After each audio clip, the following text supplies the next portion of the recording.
السلام عليكم ورحمة الله وبركاته وأنا محمود عبدي channel كان نقد داون سوا بدل فيلمز أو فلوجز فضلنا هتي تامر كود صوب وقت channel كان سبسكرايب صار فيديو لايك صار أصحاب تعطون أسي شركة سوا هن صاحب بس يدينا كلو في عن كومنت تيجي فكرة ده نقوله ذاك ما أنت مقال عصب ما أنت مقال كهل لنا مقال ده هو كدوين هاي وحن كهل لنا مقال أو لو بهدلايو أو أما وحلقة شيء جاي هو ينك الصوماليين مقال كسكودي هو حكومتك الصودي walaalkeen ama youtuberkeena weyn ee KCK waxa uu ku soo qoray communitygiisa hal mar asla akhrino community ku soo shirgaray waxa uu dhahay fiidiyogan sida la sheegay gabdhaha Soomaaliyeed ayaa lagu bahdilayaa aawa dadkii af Swedish ka yaqaanay afurta maxay leedahay hadii ay sax tahay waxa ay sheegayso isla u saaro all Soomaali commentiga ugu qora halkan hadii ay naga caynayso fiidiyogan ayaa rabaa inaan isla sii aragno waxaa la soo dhigay channel ay ku qoran tahay riskis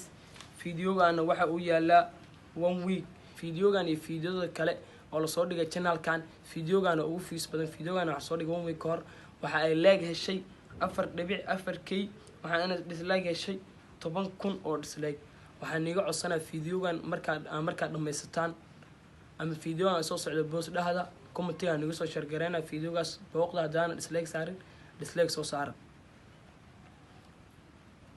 horta hal mar fiidiyogan anigu waxaan sameeyay dad oo jooga Swedish ka yaqaan oo Sweden jooga ayaa u diray dadkaas ay soo fasiray saas rabaan uga hadlo horta intaana maxaa la aan ka hadlin waxa rabo horta fiidiyoga inaan horta isla fiirsano koodii hore jobbet varje dag och jobbar 8 timmar om dagen. Nu har Fadi Tamim ett tips till just er. Han tycker nämligen att man arbetar för långa dagar i Sverige och han vill hellre se 4 timmar arbetsdagar som i hans hemland i Syrien. Fadi och eller ja, deras verklighetsuppfattning. Expressen har nu gjort en granskning av långtidsarbetslösheten som visar på att hela 190 000 människor är långtidsarbetslösa. Till en ofastnad om 30 miljarder kronor varje år. 190 000 människor som svenska skattebetalare alltså idag försörjer. Men vänta lite en sekund här. Det kostar alltså ungefär 30 miljarder kronor årligen.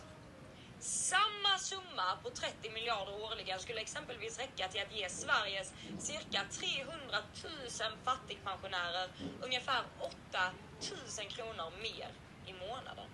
Och Socialdemokraterna har gjort det till sin paradfråga att höja pensionerna. Hur gick det?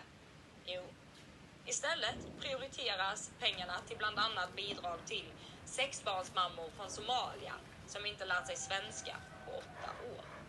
De går också till män från Syrien såsom Fadi Tamim som tycker att man arbetar för långa dagar och att 4 timmar per dag hade varit så mycket bättre. Ja, det kan man ju tycka.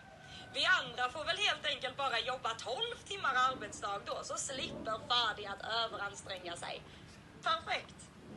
Statistiken Expressen presenterar visar även att var sjätte person från Eritrea och Somalia som bor i Sverige är långtidsarbetslös och varannan är inskriven på Arbetsförmedlingen.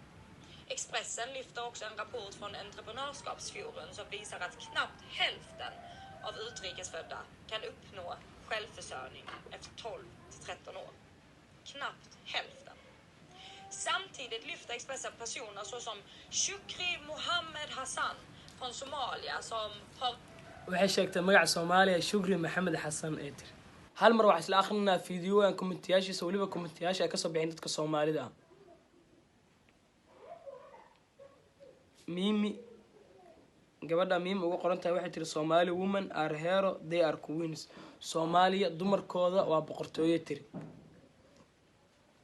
commentiga labaad Cabdi Fataax Tiini wuxuu dhahay Somali girls is beautiful gabdhaha Soomaaliyeed waa gabdhaha ugu quruxda badan commentiga saddexaad Riyaan Maxamed waxay tiri naayaha aamus wax dhimata aad tahay waxaad ku hadlaysid ma naqaan aamus Soomaali gabdhaheena waa sharaf laakiin se walaal Riyaan wax laga rabay in af Ingiriisi maxaa la ugu qorto commentiga af Soomaali ma fahmayso de flera åren som hon har varit i Sverige försörjer sig på bidrag. Då har hon fått ut 32 000 kronor i månaden.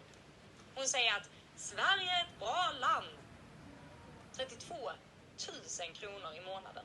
32 000 kronor i månaden i bidrag. Hur är detta ens rimligt? Låt oss leka med tanken. Du kommer från Somalia och behöver inte lyfta ett finger. Du behöver inte jobba och du behöver inte lära dig svenska. Och du får alltså ut 32 000 kronor i månaden. Det är helt absurt. Snittlönen för en sjuksköterska i Sverige som sliter dagligen i vår svenska vård ligger ungefär på 24 000 kronor efter skatt. Men en somalisk kvinna som inte gör någonting mer än att fideoga intaa ka badan ma sii fiirsan doono. Muhiimadda marka la isku soo duuduubo waxay ka hadlaysaa dumarka Soomaaliyeed gaar ahaan maamooyinka Soomaaliyeed oo ilmaha dhala oo ku nool dalka Sweden.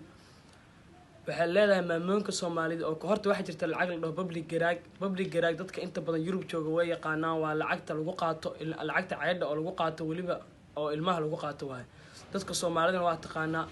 waxay tiri maamooyinka Soomaaliyeed waxay sheegtaa markay joogaan dalka Sweden waxay sheegtaan 32 sano iyo wixii ka sii weyn si ay ku qaataan lacagtaas public garage. waxay tiri annaga oo dalka Sweden u dhalanay oo dalka iska leh hadda shaqeyna hadda lacagta iyaga ilmaha ku qaataan lacagtaas oo kale ma shaqeyno iyaga laga lacag badan. waxay sheegtaan iyagoo daadooda gaaray 32 sano ee waxay sheegtaan 32 sano taasna 32 sano in la sheegto ama daada in la isweyneeyo wax weyn maaha. muhiimadda waxa weeye inay u gaftay hooyooyinka Soomaaliyeed oo ku nool dalka Sweden. waxaan iga codsanaa hadda fiideogan daawataan inaa commentiga iga soo bingaran doona fiideogan ee naagtan korsababtan ay ka hadlayso. markaan iga soo bingaray waxaan iga codsanaa inaad dislike u saarto hadda 10,000 dislike way haysataa. hadda channelkeeda aad gashid aad fiidiyoyaasha kala fiirsatid 10,000 5,000 20,000 fiirsatay lees fiideogan 121,000 fiirsatay wax kartay fiis badan hesho wayna heshay. okay asxaabi waxay noo balana fiideogiisa xiga intaan niga tagin waxaan leeyahay hal kelimad samee waxa sameyn lahayd berri maanta samee waxa sameyn lahayd maanta isla markaas ama isla waqtigaas. okay bye bye I love you guys.